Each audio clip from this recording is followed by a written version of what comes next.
Hello दोस्तों, welcome back to stories by Nini. आज की कहानी एक सौतेली माँ और दो भूतिया बहनों के रिश्ते के बारे में है। ये दो बहनें होती हैं सीमा और माया। बड़ी बहन सीमा एक मानसिक बीमारी से जूझ रही होती है और इसलिए वो हमेशा डॉक्टर के पास जाती है और हमेशा उसे एक दवाई खानी होती है। सीमा के पापा हमेशा ये मेक श्योर करते हैं कि वो अपनी दवाइयाँ टाइम से ले। सीमा और माया की जो माँ थी उनकी अभी हाल ही में मौत हुई थी और उनके पिताजी ने एक दूसरी औरत से शादी कर ली जो अब उनके साथ ही रहती थी। सीमा और माया दोनों ही उस औरत को बिल्कुल भी पसंद नहीं करते थे, क्योंकि जब भी उनके पिताजी बाहर जाते उनकी सौतेली माँ का बर्ताव उनके प्रति बहुत ज़्यादा क्रूअल हो जाता था। वो उनको बहुत मारती थी और काम करने के लिए कहती थी, और वो खासकर छोटी बहन माया को बहुत ज़्यादा मारती थी। सीमा इस बात से बहुत ज़्यादा नाराज़ हो जाती थी क्योंकि वो अपनी छोटी बहन से बहुत ज़्यादा प्यार करती थी। अक्सर जब भी माया को मार पड़ती वो हमेशा सीमा के पास दौड़कर आती और सीमा उसे प्यार से समझाती थी। जब भी सीमा इस बात की कंप्लेंट अपने पापा से करती थी तो उसके पापा उसको अनसुना कर देते थे।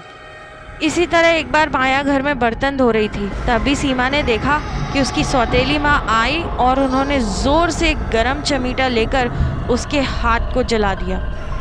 माया बहुत ज़्यादा रोई। सीमा को ये बिल्कुल भी बर्दाश्त नहीं हुआ। सीमा ने ये ठान लिया था कि आज वो अपने पापा से इस बात की शिकायत ज़रूर करेगी। और शाम को जब उसके पापा काम से वापस आए तो सीमा ने बहुत ज़्यादा रोना गाना मचाया और अपने पापा से कहा कि देखो माया का क्या हाल कर दिया है, माया यहाँ खड़ी है, उसके इतना खून बह रहा है। तो इस पर पापा पता है क्या बोलते हैं? पापा बोलते हैं कि बस करो सीमा, माया कब की मर चुकी है। ये सुनकर सीमा एक पल के लिए सहम जाती है। मर चुकी है? क्या मर चुकी है? देखो मेरे सामने ही तो खड़ी है। तब उसके पिताजी कहते हैं बेटा ये तुम्हारी मानसिक हालत खराब है, इसलिए तुम्हें ये सब हेलुसिनेशन हो रहे हैं। यहाँ तुम्हारे और मेरे अलावा कोई भी नहीं है। ये सुनकर सीमा को और धक्का लगता है। आपके और मेरे अलावा? आपका क्या मतलब है? जो मेरी सौतेली माँ है वो? इस पर उसके पापा कहते हैं वो तो कब का घर छोड़कर जा चुकी है। सीमा को ये सब बिल्कुल भी यकीन नहीं होता। अगले दिन उसके पापा उसे मेंटल हॉस्पिटल लेकर जाते हैं, ये सोचकर कि सीमा की बहुत ज़्यादा तबीयत ख़राब हो रही है।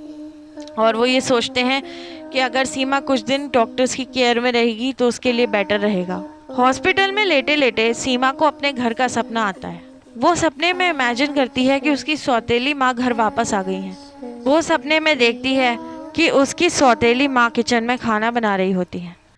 तभी उन्हें सिंक के नीचे एक लड़की का हाथ दिखाई देता है, और ये कोई और नहीं बल्कि माया का भूत था, जो आकर उनका पैर पकड़ लेता है। वो जोर से चिल्लाती है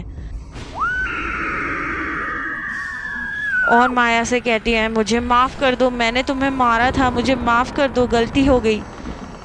पर माया का भूत उनके गले को पकड़ लेता है और ज़ोर से दबाने लगता है।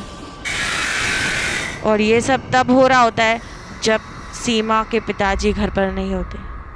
और फाइनली माया का भूत अपनी सौतेली माँ को मार देता है।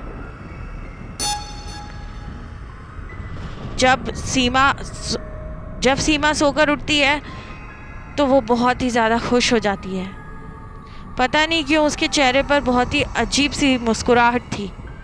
तभी एक नर्स उसके वार्ड में आती है और उससे कहती है सीमा तुम्हें घर जाना होगा, एक इमरजेंसी है, तुम्हारी सौतेली माँ उनको हार्ट अटैक आया है और अब वो इस दुनिया से चली गई हैं। ये सुनकर सीमा ज़ोर ज़ोर से हंसने लगती है। तो ये थी आज की horror story. Thank you for listening.